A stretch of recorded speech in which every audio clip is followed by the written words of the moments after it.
Sejam todos muito bem-vindos à nossa quarta aula. Hoje, nossa aula será de biologia. Essa aula será realizada pelo professor Edjoel Carvalho, professor voluntário. Hoje, o tema da aula é genética.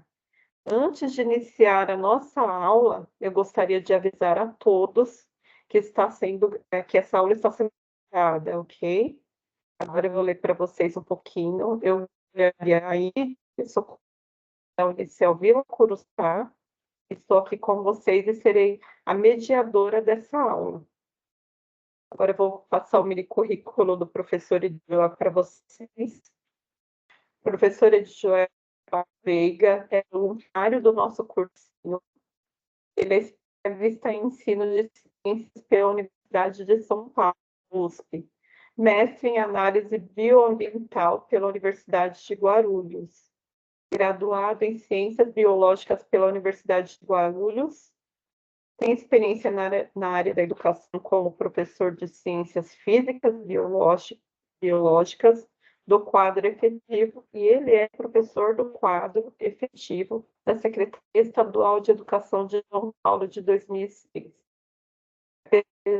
É pesquisador em paleobotânica, atualmente professor em escola pública estadual. Seja bem-vindo, professor Edjoel. Agora eu passo a palavra para você. E muito obrigado por ter aceitado o nosso convite.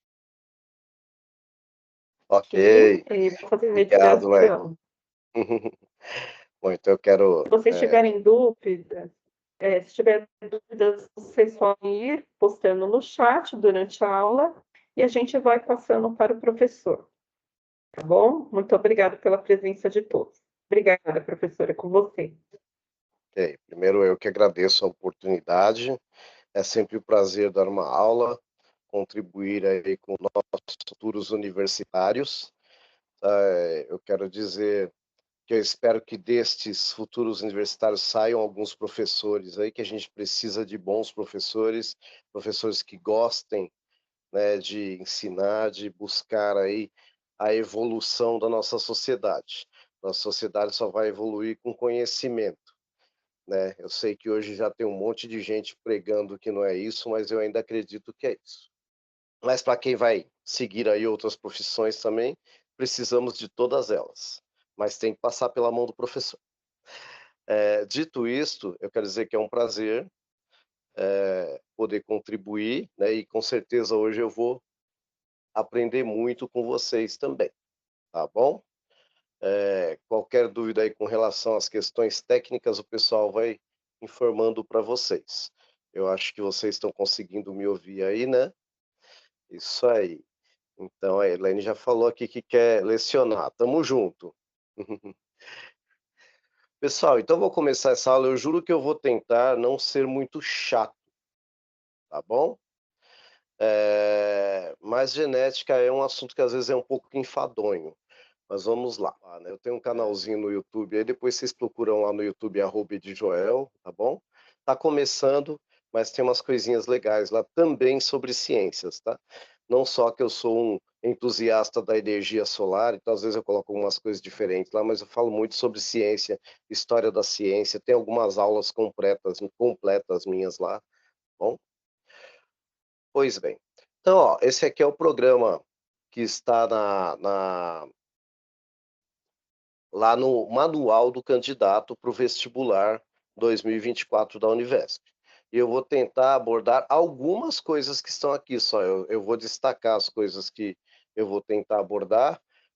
Vão ser uns 3 ou 4 tópicos aí só, mas eu acho que vai conseguir fazer com que vocês consigam lembrar bastante coisa aí. Quem nunca viu, acho que vai ter uma boa ideia, tá? E eu espero que vocês consigam aproveitar. Vamos lá. Ó, essa programação aqui é a de genética, tá? Mas eu pretendo falar um pouquinho para vocês também sobre evolução. Não é tudo que está aqui que eu vou falar. É algumas coisinhas só, mas para gente, porque a genética acaba intervindo, né, interferindo diretamente na evolução. Não tem como a gente falar sem uma coisa sem falar de outra. Então, o que não der tempo de eu falar hoje, terei uma outra aula semana que vem, né? E aí a gente vai falar um pouquinho mais. Eu tenho certeza que não vai dar para falar tudo, mas a gente vai falar bastante coisa. Bom, bom, para a gente falar de genética, então a gente começar falando de hereditariedade, né? Que é essa discussão de como que a gente herda características. Basicamente, essa é a discussão. Tá? Então, você vê, é uma discussão aí que tem mais de 2.400 anos. Né? Lá em 410 a.C., né, o Hipócrates, que é considerado o pai da medicina, né, ele acreditava que nos genitais teriam lá sementes com partes do corpo, alguma coisa assim, que seria então a ideia da pangênese. Pode ser que alguém toque nesse assunto no vestibular, né, que é os primórdios da hereditariedade. Então a ideia chama-se pangênese, e ele acreditava que existiam gêmulas, que é como se fossem sementes de partes do corpo, tá? E sempre o homem era o cara, né? O homem era que ia determinar tudo o que ia acontecer no bebê. Porque se a gente parar para pensar, né, é, hoje soa como ridículo. Só se fosse verdade que só ia ter características do pai, como é que ia nascer as mulheres, né? Mas enfim, o Hipócrates, ele é o cara que vai vir com essa ideia aí da pangênese, e a característica principal dessa ideia é que tem a tal da gêmula, que é como se fosse então uma sementinha de partes do corpo. Então, basicamente é isso. Aí, um pouquinho de tempo depois, algumas décadas depois, você vai ter o Aristóteles, né? O Aristóteles, ele é muito conhecido por ele ser aquele cara mais fixista, né? E ele não acredita muito que as coisas mudam, etc e tal. E ele vai dar uma ideia aí do sangue purificado, onde o sangue purificado seria o sêmen, e na mulher teria relacionado com o sangue menstrual, tá? E aí ele é um cara que já questiona essa história de como assim, né, que vai ter características só do pai, etc e tal, né? E como é que explica aquelas crianças que nascem com características muito parecidas de seus avós, né? Aquelas características que pulam geração, mas não parece nem com o pai nem com a mãe.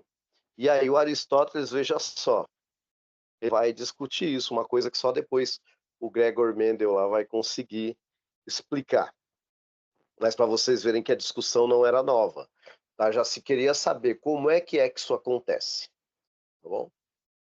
Bom, aí você tem esse cara aí, o Leeuwenhoek, tá? Eu não vou me preocupar muito com a pronúncia, mas ele viveu aí entre 1632 e 1703, né? Nasceu em 1632, morreu em 1703, e ele é o cara que vai falar que em 1667, né? Então ele estava aí com 35 anos de idade, ele vai falar do espermatozoide. Ele é que é o cara que vai dizer, então, vai ser o cara que descobre, né, o espermatozoide.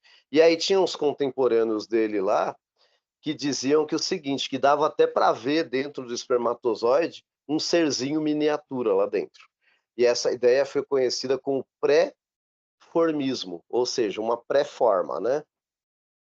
Então são ideias aí dos primórdios da hereditariedade, tá? Eu te peguei assim as ideias mais mais famosas, né? Porque lá no edital fala alguma coisa a esse respeito. Tá? Então, para a gente começar e para a gente introduzir o assunto, para vocês saberem que existe uma discussão. Diz que quando a gente nasce, né, a gente entra numa roda de conversa, e se a gente for estudar ciência ou filosofia, então é uma roda de conversa aí que já está rolando há 5.000 anos, e a gente tem que entender o que o povo está conversando, né? Então é isso. Então, só para ter uma ideia aí de como é que era essa conversa no começo, tá? Então, hoje, gente, parece ridículo, mas os caras ousaram pensar sobre o assunto, né? Numa época que as pessoas não pensavam muito sobre o assunto. Aí, né, tem gente sendo crucificado e malhado e cancelado por ousar pensar, né? Por ousar falar de ciência. Então imagina aí há milhares de anos atrás como é que era o negócio. Pois bem, Então, qual é o conceito atual de hereditariedade? Tá, isso aí eu fiz um recorte da internet, né? Mas é, um conceito ele é bem geral, assim, acho que vale a pena, tá? Então, a hereditariedade é o processo em que ocorre a transmissão de características genéticas de uma geração para outra por meio de genes, tá? Então, o que que são genes? Vamos lá. A gente tem o DNA, né, que ele vai estar enrolado no cromossomo, dentro do núcleo celular, tá bom? Se eu abrir esse DNA, um pedacinho dele que dá origem a uma característica minha, eu chamo isso de gene. Tá, então o cromossomo o DNA está enrolado no cromossomo, eu tenho que desenrolar ele e um pedacinho lá vai dar origem, por exemplo, à cor do meu olho. Então é um gene. O outro que dá origem à cor da minha pele é outro gene. Ah, ou se a proteína que vai permitir o meu cabelo ser liso ou ser crespo, outro gene. Tá? Então o gene, né, a gente escreve gene e lê gene, tá? Pelo menos eu aprendi assim na faculdade, né? O gene, ele é o pedacinho do DNA que te dá a característica. Tá? É importante esse conceito, tá? Para a aula de hoje. Então, o que é o gene, professor? É o pedacinho do DNA que vai dar origem à característica. Tá? E a gente tem um monte de características. Até, inclusive, algumas doenças, né? Têm aí origem genética. Então, continuando. Então, ó, a hereditariedade é o processo em que ocorre a transmissão de características genéticas de uma geração para outra por meio dos genes. Cada ser humano, por exemplo, é formado por um conjunto de genes único que determina suas características visíveis, cor dos olhos, etc., e não visíveis, como o tipo sanguíneo. Esse conjunto de genes é determinado pela combinação dos genes dos pais desses indivíduos que são transmitidos a ele no momento da fecundação. E é isso que nós vamos estudar hoje, como é que isso acontece. Então, é, quando a gente fala de genética, a gente pode buscar lá na Bíblia, né? O primeiro livro é a Gênese, a origem. Então é daí que vem o termo gene, tá? É aquilo que origina a característica, tá? Então gene vem de genética, que vem de Gênesis, que quer dizer origem, tá bom? E a genética é o estudo dessas origens das características. Basicamente é isso, tá? Então hereditariedade específica, aquela que transmite as características comuns a uma espécie, diferenciando-a das demais espécies. Hereditariedade individual seriam as características próprias de cada indivíduo herdado por seus pais e que resultam de um conjunto de genes únicos, mesmo dentro da mesma espécie. Inclusive, gente, esse conceito de espécie está ligado ao isolamento reprodutivo, tá? O que é isolamento reprodutivo, professor? Nós, seres humanos, temos os gametas, certo? Óvulos e espermatozoides. Bom, existe um isolamento no óvulo, né? Que evita que qualquer outro espermatozoide que não seja da espécie humana entre nesse óvulo. Isso acontece com todas as espécies. Por isso há um isolamento reprodutivo. Isso é que determina. Cruzou, deu filhote, é da mesma espécie, ainda que não pareça muito, tá? Agora, tem raras exceções, que aí são os seres vivos híbridos, né? Por exemplo, se eu pegar lá uma égua e cruzar com um jegue, vai nascer um burro ou uma mula, que são animais híbridos, mas eles serão estéreis, mantendo assim o reprodutivo, tá? Então, só para a gente, né, ir fazendo alguns links possíveis, tá bom? Muito bem. Então eu acabei de falar aí, ó, já, ó, tá vendo? Sei lá, 15 minutos de aula a gente já falou esses dois tópicos que estavam lá, ó, concepções de hereditariedade e as pré-mendelianas sobre hereditariedade. Ou seja, antes do Mendel, quem falou, falou o quê? Então a gente falou um pouquinho aí sobre essas coisas, tá bom? Bom, então, se é pré-mendeliana, é porque teve um cara chamado Mendel, que revolucionou tudo isso aí, tá? É o cara que ele é considerado aí o pai da genética, é esse cara que está aparecendo aí na tela para vocês, tá? Que é o Gregor Mendel, tá bom? Ele vai criar então as duas leis da genética lá, e hoje eu vou focar na primeira lei. Mas você entendendo a primeira lei, não fica difícil de você é deduzir a segunda lei. Tá? Se você entender bem a primeira lei, fica fácil para você deduzir a segunda lei. Tudo bem?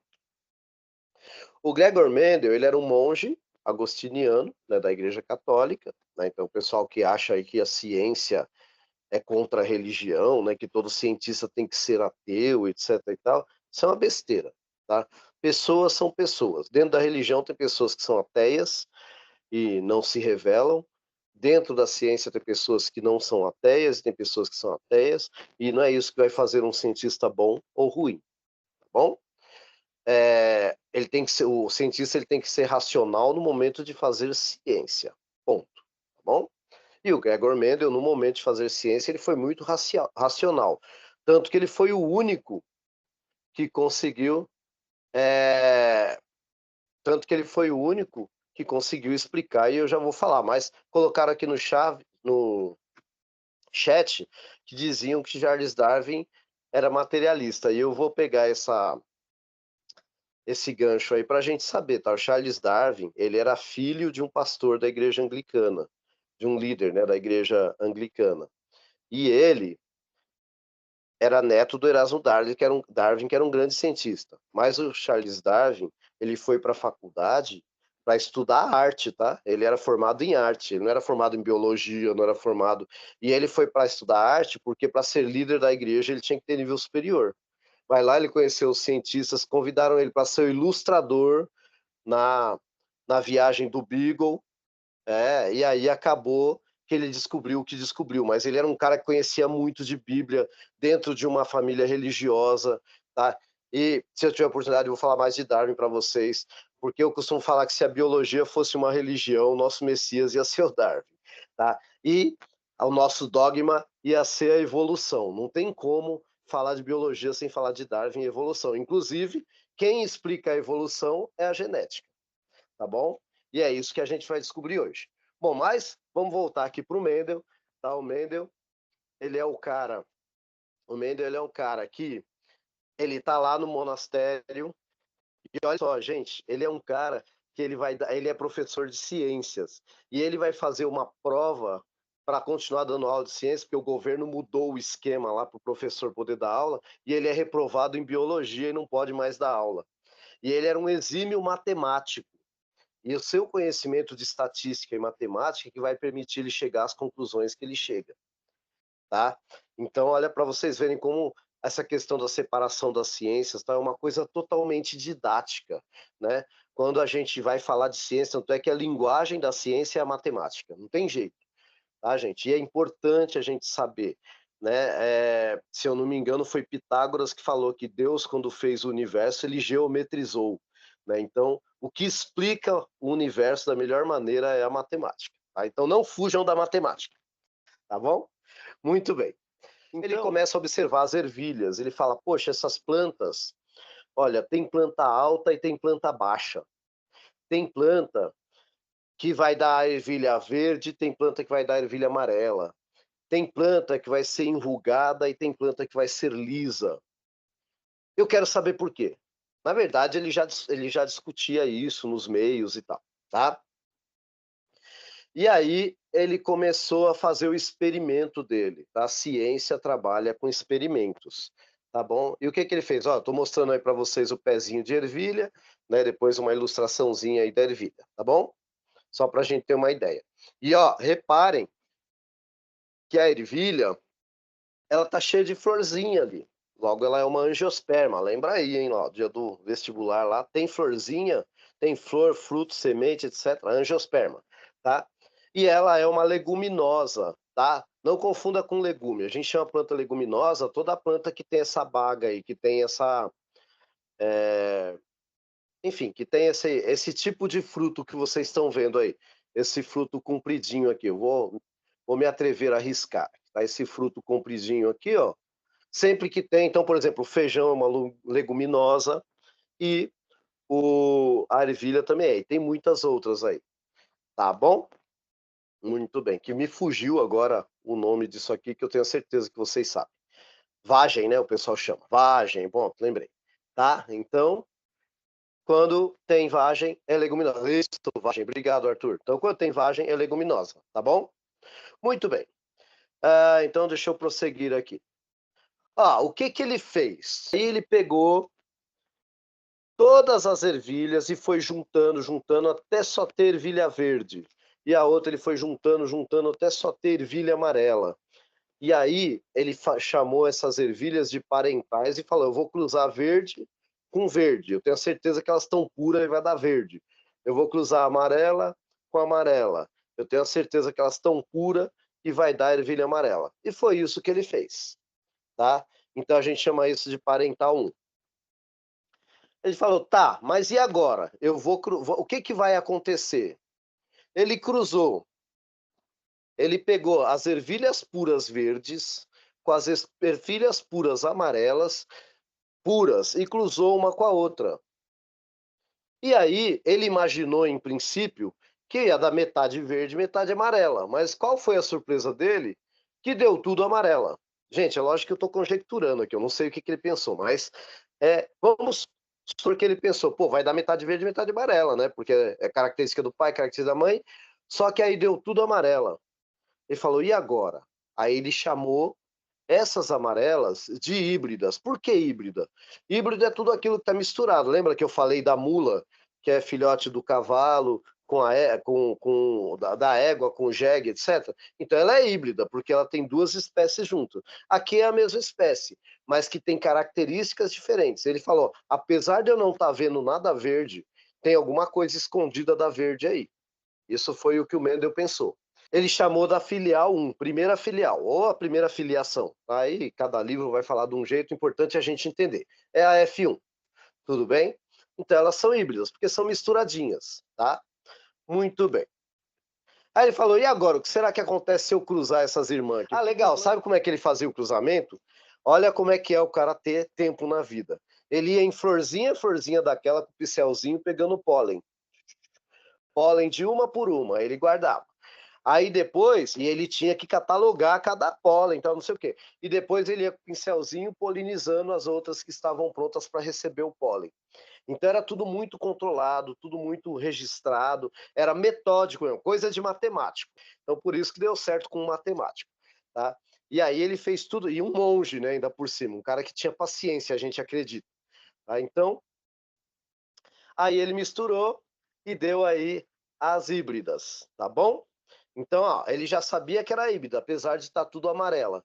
Gente, se eu estou falando de cor, já grava a palavrinha aí. Eu estou falando de cor, é genótipo. Perdão, é fenótipo. Eu estou falando de cor, é fenótipo, tá? Fenotipo ou fenótipo. Aí vai depender do livro também. Pode ter o acentinho no O ou não. Se não tiver fenotipo, se tiver fenótipo. Mas as duas formas eu acho que estão corretas, porque eu já vi nas duas formas em livro. Então, quando eu falo de cor, a ervilha é verde, é amarela. Ou então a ervilha é rugosa, a ervilha é lisa. Ou então a planta é baixa, é alta. Estou falando de fenótipo. Não esqueçam disso, tá? Bom, aí ele foi lá e cruzou. Aí olha só o que aconteceu. Quando ele cruzou as híbridas, para cada 3 amarelas, nascia uma verde.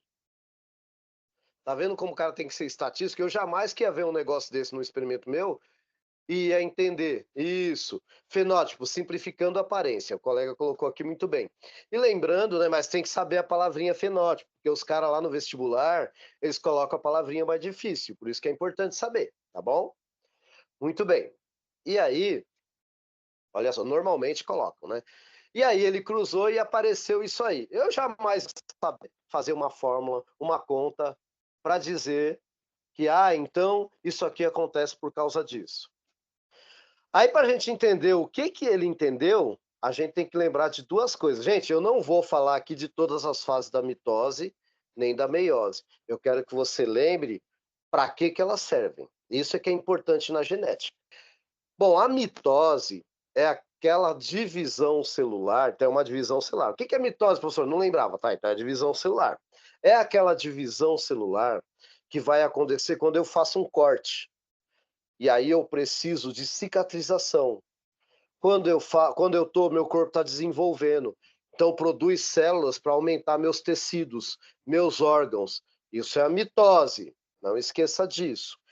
E essa célula aqui é 2N. Professor do céu, o que significa 2N? Quando a nossa célula do corpo já está formadinha, ela vai receber metade do cromossomo do papai, metade da mamãe, tá bom? Por que é N? N na matemática é um número qualquer, tá? Para nós, seres humanos, esse N é 23. Então, se a gente pensar assim, você tem 23 cromossomos em pares, por isso que é 2N. Então, para a célula do corpo são 46 cromossomos, tá? Daí 2N. Se fosse a batata, se eu não me engano, tem 80 cromossomos em pares, tá? Então, para cada ser vivo vai ter um número diferente. Então, a gente coloca o N para você saber que essa célula é uma célula diploide. Nomezinho chato, mas existe. Diploide 2N é a mesma coisa. E é célula do corpo. E essa célula, ela vai se dividir na forma de mitose. Então, aqui, ó, eu expliquei para vocês. Aqui o escurinho está representando a herança do papai, o vermelhinho está representando a herança da mamãe, sem qualquer tipo de sexismo, tá, gente? É só uma questão de idade, que eu poderia inverter a cor, tanto faz, tá? E aí, o que acontece? O que apareceu aqui? A genética do papai e da mamãe. Tá aqui. Tá aqui nesse meio aqui, tá bom? E tá no seu corpo, tá? Quando essa célula se divide, na verdade ela se multiplica, mas a gente chama de dividir, e essa célula aqui, ó, ela se deformou, deixa eu ver se eu consigo desenhar aqui. Ela se deformou e se separou e se transformou em duas, tá? Ela aqui não tem 3 células, essa daqui se transformou nessas duas aqui embaixo. Tudo bem? Tá claro isso aí? Então, beleza. Então, isso é a mitose. Aonde isso ocorre, professor, que eu já esqueci? No corpo, tá? Isso ocorre no corpo, para cicatrização, para o corpo se desenvolver. Mitose. Belezinha? Só que a gente está falando de genética. Então, a gente precisa saber como que acontece a produção de gameta. Gente, gameta é a sua célula sexual, espermatozoide ou óvulo, espermatozoide, tá bom? Como é que forma o óvulo? De novo, eu tenho uma célula de 2N, também conhecida como diploide, que no nosso caso vai ter 46 cromossomos ou 23 cromossomos impares, tá? E aí, olha só, de novo, a herança genética tá ali, bonitinha. Aí, ó, começa igual uma mitose. Mas tá vendo que o nome é meiose? Sabe por que é meiose? Porque ela vai dividir o material genético ao meio, lembra disso. Então aqui eu só vou ter metade dos cromossomos. Vai ser uma célula N ou uma célula haploide. Então aqui eu só vou ter 23 cromossomos sozinhos. Tá? Eu não vou ter os 46, ou seja, eu não vou ter os 23 em pares. Até aqui, ó, eu tenho os 23 em pares. Mas a partir daqui, eu tenho os 23 sozinhos. Gente, isso aqui é tão legal, porque para fazer isso aqui, tem um negócio, ó, vou caprichar agora no inglês, hein? Chama crossing over, tá? Ó, curtiu aí o crossing over? Crossing over é o seguinte, ó, um pedaço do DNA da mamãe pode pular para o do papai e do papai da mamãe. E aí eu gero espermatozoides com características misturadas aqui, das minhas características. Mas vai ter característica da vovó e do vovô aqui, e da vovó e do vovô aqui, tá? E da vovó e do vovô aqui. Gente, o óvulo, normalmente, para a produção do óvulo, né, na mulher, vai perder só 3 células que vão ser usadas ali no processo e só um óvulo vai sair, tá? Ok, obrigado aí. Gente, então, aqui, ó, a mulher vai produzir um óvulo. Gameta é célula, sim, gameta é célula sexual, tá? Espermatozoide ou óvulo, tá bom? Eu espero ter respondido aí. É uma célula que ela é diferente da célula do corpo, porque ela tem só metade do material genético. Por que que você só tem metade do material genético no gameta? Porque a outra metade vai ter que vir do seu parceiro ou da sua parceira. Olha como é maravilhoso o negócio. O segredo para a gente viver é a adaptação. E quanto maior variabilidade genética, maior a chance da gente se adaptar. Olha como a natureza é. Tá? Por isso que tem esse sorteio aí de um monte de genética. Quem tem cachorro em casa, ou gato, ou cachorra, ou gata, sabe que numa ninhada, né, parece lá 4, 5 filhotes, e cada um com uma característica diferente. Olha a vantagem disso na natureza, de você conseguir um, dois ou mais, que um, dois ou mais sobrevivam no ambiente hostil. Então é por isso que tem tanta variedade, tá bom? Quanto mais variedade, melhor. Lembre-se, ó, isso é o Darwin que fala, tá? A lei da natureza não é do mais forte, tá bom? É isso aí, Elaine. Se você observar lá, você vai ver. Ó, a lei da natureza não é, não foi, nunca será a do mais forte. Isso é papo furado. Se fosse verdade que a lei da natureza era a lei do mais forte, não tinha inseto no planeta Terra. E o maior grupo de seres vivos, de animais, artrópodes, é o inseto, tá? Ah, peraí, já vou falar porque ocorre a meiose, tá bom?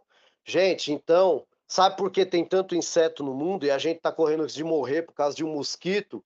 Estão muito bem adaptados.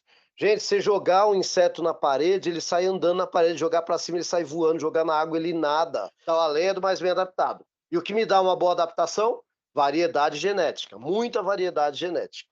Então, é importante misturar, tá? Esse povo louco, maluco, que fica achando que tem que ter uma raça pura, tem que ter. Essa é a receita para extinção, tá bom? Tem que misturar, gente, tem que misturar tudo. Vamos lá. Então, ó, assim, perguntaram para mim para que acontece a meiose. Então, a meiose acontece para produzir gameta, para produzir espermatozoide e óvulo. Respondeu? Para quem não ficou claro, que alguém colocou aqui no chat. Para que ocorre a meiose? Para fazer gameta. Enquanto a mitose é para eu reproduzir, para eu poder, enquanto a mitose é para eu poder cicatrizar ou desenvolver, a meiose é para produzir gameta, tá bom? Para produzir célula para reproduzir. Beleza? Beleza. Então era importante isso, ainda bem que perguntaram, tá bom? Então, gente, agora a gente volta lá para o Mendel. Aí o que acontece? Ó, o Mendel, ele observou lá, tá? Aí ó, a gente tem uma ferramenta que um cara chamado Punnett criou, por isso chama quadro de Punnett, tá bom? Obrigado, obrigado, Laide. Então aí, ó, o Mendel, aliás, o Punnett, ele criou o que a gente vai ver agora, quem já viu vai ver de novo, quem não viu vai ver pela primeira vez. Então, ó, gente, agora a gente vai aprender um monte de palavrinha aí, tá? Quando o cara tem as mesmas características, sempre, tá? Que foi, lembra que eu falei que a parental lá, ele tinha separado só pura? Então eu já sei qual que é aqui o tipo de célula, porque a gente já viu como é que foi feito o experimento, mas antes não sabia, tá? É homozigoto dominante.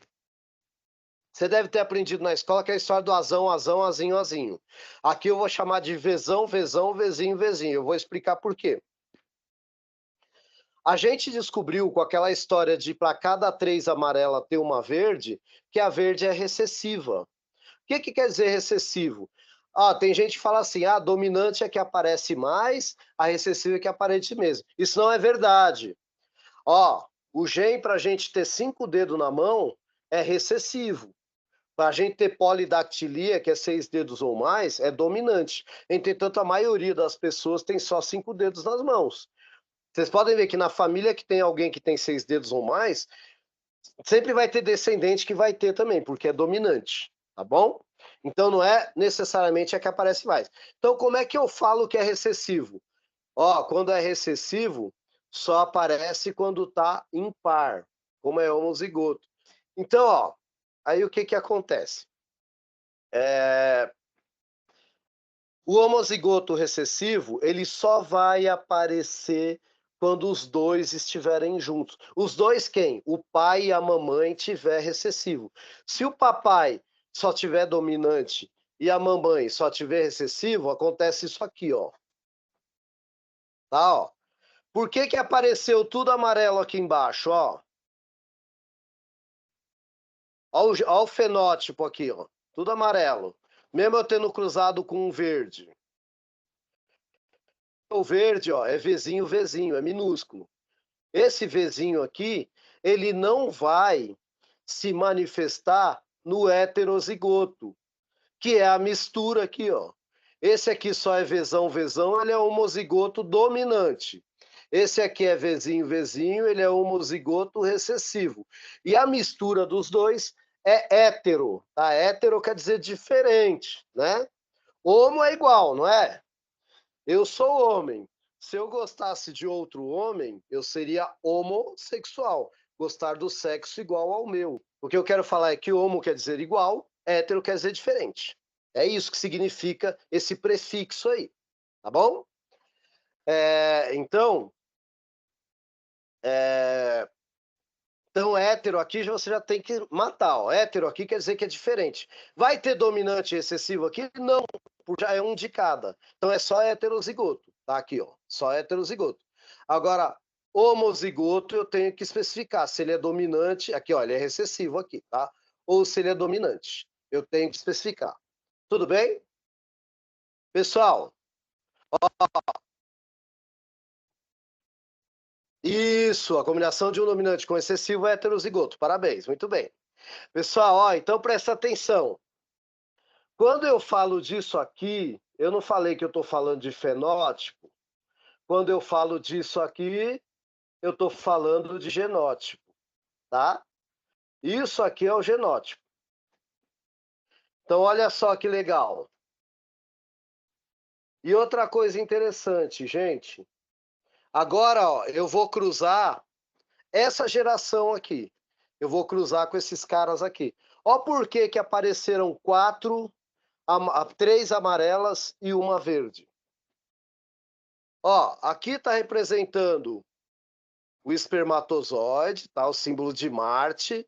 E aqui está representando o óvulo, o símbolo de Vênus. Tudo bem? A mulher ovulou tanto, ou a planta fêmea, né, no caso aqui, ovulou tanto Vzão quanto Vzinho, porque ela é heterozigoto. E o macho aqui teve espermatozoide Vzão e Vzinho. Quando este óvulo encontra esse espermatozoide, o cara é amarelo. Quando este óvulo encontra este espermatozoide, o cara é amarelo. Por isso que o Vzão é dominante. Ele vai se expressar no heterozigoto. Dominante é a característica que se expressa no heterozigoto, tá bom? Por isso que eu sei quem é dominante e quem é excessivo, tá? Eu chamo de dominante porque ele aparece no heterozigoto. Bom, quando este óvulo encontra esse espermatozoide, amarelo, heterozigoto. E aqui, ó, sobrou esse aqui que é recessivo, que é o encontro deste espermatozoide com este óvulo. Tá claro até aqui? Então, o que que acontece? Ó, aqui está aparecendo o espermatozoide, aqui está aparecendo o óvulo, e esses daqui já são a segunda geração, ó, não confunda. Esse aqui era a primeira geração, que era o Vzão, Vzão com Vzinho, Vzinho. Esse aqui é a segunda geração, que são os filhos daqueles lá. Tá? Então aí que deu essa mistureba. Agora, ó, você tem que lembrar que isso aqui na ervilha, o Mendel sabe porque ele pegou todas as ervilhas e cruzou tudo. Mas na natureza isso é um sorteio, é uma probabilidade. Ó, vou voltar aqui para baixo. Gente, quando eu falo de genótipo, qual é a probabilidade neste caso aqui? Que eu estou cruzando 2 heterozigotos. É aquela história. Ó, a minha avó tinha olho claro. O meu avô tinha olho escuro. Por que que tudo meus pais, meus tios, não sei o quê, todo mundo nasceu com olho escuro e eu tenho olho claro? É isso aqui que explica. Tá bom? É isso aqui que vai explicar. Obrigado pelo elogio, tá? É isso aqui que vai explicar. Tá bom, gente? Então, olha só. Qual que é a probabilidade quando eu cruzo heterozigoto? Qual que é a probabilidade? Eu tenho a probabilidade no genótipo, que é essa parte do vezão, vezão, vezinho, vezinho. Ó, 50% de ser heterozigoto, 25% de ser homozigoto dominante, 25% de ser homozigoto excessivo. Essa é a chance que eu tenho. Dá para fazer até uma consultoria genética, tá bom? A relação de deficiência aí vai depender. Tá? Vou comer um pedaço ali, mas se a deficiência estiver ligada a questões genéticas, sim. Por isso que é perigoso casar com parente. Se eu vou casar com um primo, se eu vou casar com prima, etc., tem que fazer um aconselhamento genético. Porque às vezes tem uma doença na família lá escondida, que como ela é recessiva, é muito difícil ela aparecer em casais aleatórios. Pode acontecer um sorteio da natureza incrível e aparecer, mas na família é mais fácil de aparecer. Então não quer dizer que porque casou primo com prima vai ter um problema, mas pode ter. Aí fazendo um aconselhamento genético, vai se procurar se existe um risco de ter algum problema aí de cunho genético. Se foi essa a pergunta, tá bom? Eu vou voltar lá para as leis de Mendel, tá? E aí depois, aliás, eu vou voltar lá pro quadro de Punnett para explicar tudo de novo. E aí depois eu falo. Ah, então, essa questão dos 6 irmãos aí que tem alguns com deficiência, aí precisaria investigar. Provavelmente o papai e a mamãe têm lá o gene, tá? Aí precisaria investigar, não adianta. Para isso a gente poderia fazer um heredograma. Se der para a próxima aula, eu monto, além de falar do Darwin, como faz um heredograma. É a continuação disso aqui, tá? Então, é importante, eu acho legal falar de heredograma, que tem lá também no manual do candidato, que pode ser perguntado. Gente, eu não sei o que vai cair na prova. Pode ser que vocês estão gastando 2 horas da vida de vocês aí numa coisa que não vai cair na prova. Não dá para saber, mas está lá no manual do candidato, tá bom? Mas eu vou voltar a falar do quadro de Punnett de novo, e aí eu vou matar a aula explicando qual que é a lei, quais são as leis de Mendel. Mas você precisa entender como é que ele chegou nisso, porque tudo isso aqui é perguntado em vestibular. Não estou falando que vai ser perguntado nesse, mas sempre é, tá bom? Então a gente tem que conhecer os conceitos direitinho. Eu vou apagar tudo aqui, os rabiscos que eu fiz, deixa eu voltar. Quadro de Punnett, vamos lá. Vamos ver da onde que eu comecei a falar atrapalhado. Será que eu não consigo mais apagar isso aqui? Ah, apagou. Muito bem. Gente, ó, lembra que eu falei lá que o Mendel, ele pegou plantas puras amarelas e plantas puras verdes, aí ele cruzou. É o que está representando aqui, ó. Digamos, porque já falaram que, então é o macho que determina. Não, não é o macho que determina nada, tá? É assim, ó, o macho só vai determinar o sexo, tá? Agora, para outras características, não. Por que que o macho vai determinar o sexo? A mulher só vai ter óvulo X, porque ela é XX, né, que é o cromossomo sexual. O homem vai ter cromossomo X e Y. Então ele vai ter espermatozoide X e vai ter espermatozoide Y. Quando o espermatozoide X encontra um óvulo X, é menina. Quando o espermatozoide X encontra um óvulo Y, é menino. Eita, nós, falei errado, que não tem óvulo Y.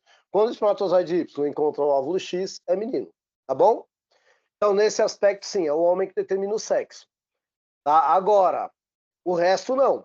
O resto tem algumas. Eu estou falando aqui só de características autossômicas. Se aparecer esse palavrão lá na prova, autossômico, quer dizer que é do corpo. Tá? Quando está ligado ao sexo, aí vai falar característica sexual, ligada aos cromossomos sexuais. Autossômica, essas aqui, do corpo. Soma quer dizer, em grego, quer dizer corpo. Tá? Então, autossoma quer dizer do corpo. Célula somática, célula do corpo, tá bom? Então, aqui está representando, deixa eu pegar aqui de novo, vou rabiscar tudo, hein? Então, você poderia ter tido todas as meninas também, tá? Para quem não viu, a Elaine perguntou se ela tiver outro filho, se vai ser menino também. Não necessariamente, tá? É um sorteio da natureza, tá bom? Agora, alguns dizem que dependendo da alimentação da mulher, porque quem vai selecionar o espermatozoide lá dentro da vagina é a acidez da vagina da mulher. E aí alguns dizem que determinados alimentos alteram isso. Mas, gente, eu já estou falando, isso não há nenhuma comprovação assim que a ciência bateu martelo. Há indícios, tá? Então, ó, eu tenho lá o dominante e o recessivo, beleza? Esse aqui é recessivo. Como é que eu sei? Eu não sabia. Eu sei pelos descendentes dele. Por isso que é legal fazer o heredograma. Gente, o heredograma é como se fosse uma árvore. Ó, o homozigoto recessivo, ele está representado aqui. Tá? Então seria aqui, ó, o óvulo, ó, porque esse sinal aqui da Vênus é a fêmea. Planta tem fêmea e macho? Tem também, às vezes na mesma planta, mas tem, tá? E o espermatozoide, aí a gente chama outro nome, não chama óvulo espermatozoide, mas não tem problema, tá? E aqui, ó, tá representando o macho. Neste caso aqui, eu coloquei ele como dominante, mas não é nenhum sexismo não, tá? Poderia ser o contrário, tá bom? É só nesse caso aqui, por um acaso, aconteceu do macho ser dominante e a fêmea ser recessiva. Vou passar para o próximo slide para a gente ver como é que ficou isso aqui. Ó, tá vendo? Esse aqui é o homozigoto dominante, esse aqui é o homozigoto recessivo. Como que foi o filhinho deles? Heterozigoto. Tá, lembrando que o verdinho é o recessivo, o amarelinho é o dominante. Eu tenho a certeza que é o amarelo dominante porque todos os filhos aqui nasceram dominantes. Tudo bem? O quadro de Punnett me mostra isso. Ó, óvulo com espermatozoide, tá vendo? É igual batalha naval, tá? Ó, o espermatozoide tá aqui embaixo, o óvulo tá aqui, tá? Então, aqui são as possibilidades. O Mendel conseguiu falar com certeza porque ele pegou um por um e cruzou todo mundo. Eu falei, ele tinha tempo. Ele não tinha Instagram, não tinha Facebook. Nossa, ainda existe Facebook? Não sei porque eu não uso rede social. Mas ele não tinha essas coisas, tá? E nem YouTube. Então ele tinha tempo para ficar contando pólen e colocando lá uma por uma. E contar todas as sementes. Gente, tem até a quantidade, tá? Muito bem. Aí, ó, o que aconteceu quando ele cruzou a segunda geração? Ó, aqui já é a segunda geração. Aqui ele cruzou os heterozigotos. Então, talvez tenha gerado confusão. Ó, aqui é uma geração. E aqui já é outra geração, tá? E aí, essa outra geração aqui, aconteceu isso aqui, ó. Porque surgiu esse carinha aqui, que ele é Vzinho, que é esse carinha aqui, que ele é o homozigoto recessivo. Então ele diz o seguinte, quando eu cruzo heterozigotos, a proporção vai ser sempre de 3:1, tá? Isso eu estou falando de fenótipo. 75% dominante e 25% excessivo. Ou 3/4 dominante e 1/4 excessivo. A gente tem que saber transformar, né? Fração em porcentagem, porque os caras podem perguntar de um jeito ou de outro, tá? Pode ser 25% recessivo e 75% dominante quando eu estou falando de fenótipo, tá? Ou 3/4 de dominante e 1/4 de excessivo. Mas quando eu falo de genótipo, aí ó, muda, é 50% ou 2/4 de heterozigoto e 25% de homozigoto dominante e 25% de homozigoto recessivo. Valeu, mano. Mas ó, depois pega para dar uma lida, tá, gente? Não fica só na aula, não. Dá uma lidinha por fora, que eu acho que com a minha ajuda aqui, quando você ler, vai clarear mais ainda. Alô? Bom, agora vamos então para as considerações aqui, tá bom? Ó, o que fala a primeira lei de Mendel? Todas as características de um indivíduo são determinadas por genes que se segregam. O que quer dizer a palavra segrega, professor? Se separa, tá? Durante a formação dos gametos. Que, assim, pai e mãe transmitem apenas um gene para cada característica dos seus descendentes. Então, a característica que você tem, o seu pai, ó, funciona assim. Quando o espermatozoide encontra o óvulo, lembra que eu falei que o espermatozoide está com 23 cromossomos e o óvulo está com 23 cromossomos? Ó, então a minha mão fechada é o óvulo, minha mão fechada é o óvulo, o espermatozoide está aqui, tá? No momento que o espermatozoide chega aqui, ele perde a cauda. E aí entra o material genético só aqui. Só os 23 cromossomos. Aí, ó, eles vão se parelhar, o do papai da mamãe, os 23. Nesse momento, ocorreu a fecundação. Nesse momento, já determina o que vai ser dominante e o que vai ser recessivo. É nesse momento da fecundação. Dá para saber até se a pessoa vai ter determinados tipos de câncer, se vai ser baixinha, se vai ser autona. Tá, um monte de coisa dá para saber. Só que tem características que dependem do ambiente também. Quando eu falo de fenótipo, o fenótipo também depende do ambiente, tá? Uma pessoa que é um branco europeu, por exemplo, ela vai ser menos branca aqui no Brasil do que lá na Europa, por causa da incidência solar. Então, o fenótipo é influenciado pelo meio ambiente. Não esqueça disso, porque esse tipo de coisa eles também falam na prova. A genética pode ser influenciada pelo meio ambiente? Normalmente, não. A não ser que você entre em contato com uma onda eletromagnética ionizante, como o raio ultravioleta do Sol. Ele é ionizante porque pode mudar um átomo, aí pode te causar um câncer. Então, normalmente, o ambiente não muda a genética, o que muda é o seu fenótipo. Pode deixar sua pele mais escura, mais clara. Se você não se alimentar direito, você não se desenvolve bem, pode ficar mais baixinho, tá? Então, o fenótipo ele é influenciado pelo ambiente, o genótipo não. Lembrem disso. Meu, é muita coisa, a gente acaba esquecendo, tá? Então, voltando aqui. Todas as características de um indivíduo são determinadas por genes que se segregam, ou seja, separam-se durante a formação dos gametas, sendo que assim pai e mãe transmitem apenas um gene, mas você vai carregar o gene dos dois. E esse outro gene, essa do fenótipo é legal, né? E esse outro gene, gente, que você carrega da mamãe, por exemplo, a mamãe tem olho azul, papai tem olho preto, você nasceu com olho preto, mas seu filho pode ter olho azul, vai depender da sua parceira, que o olho azul é recessivo. Você tem o gene recessivo. Se sua parceira também tiver, você pode ter um filho com olho azul. É um exemplo, tá bom? Então, só para vocês terem uma ideia. Não dá para eu e a minha esposa ter olho azul e meu filho nascer com olho preto. Não dá, tá? Porque aí o olho preto é dominante. Se eu tenho olho azul e minha esposa tem olho azul, nós somos recessivos. Nós só vamos ter filho recessivo. Agora, se eu tenho olho preto e minha mulher tem olho preto, nós dois podemos ser heterozigoto e podemos ter filho com olho azul. É possível. A segunda lei de Mendel. O que a segunda lei de Mendel fala? Que essa segregação é independente para cada gene. Lembra que a primeira coisa que eu falei na aula que vocês tinham que lembrar o que é um gene? Que é o pedacinho do DNA que fala sobre cada característica? Então, o Mendel ele vai falar na segunda lei que cada gene ele vai se segregar de forma independente. Então, eu posso ter cabelo crespo e olho claro? Posso, segundo a segunda lei de Mendel. É isso que significa. Tá? Eu não preciso obrigatoriamente ter olho claro e ser loiro, né, que são genes recessivos. Eu posso ter um gene dominante para o cabelo e um gene recessivo para o olho. Tranquilo a segunda lei de Mendel? Se você pesquisar na internet segunda lei de Mendel, vai ter um quadro de Punnett desse tamanho. Eu não quis pôr aqui para não assustar vocês.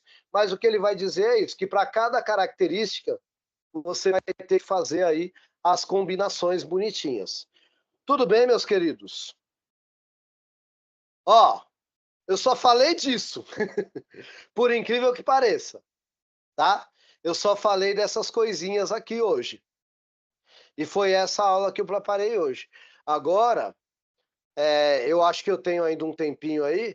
Se passou alguma dúvida que eu não vi, eu vou pedir para os moderadores, ou a Flávia, ou a Tiesa, ou a Laide, fazerem a gentileza aí de ver para mim se tem alguma coisinha que eu deixei passar batido. Por favor.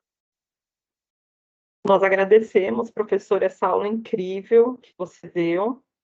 Foi muito boa e descontraída. Assinem a lista de presença. Melhorou. Caso vocês não... Melhorou? Não deixem de assinar a lista de presença. E foi bem interessante que ficou bem, os alunos participaram bastante.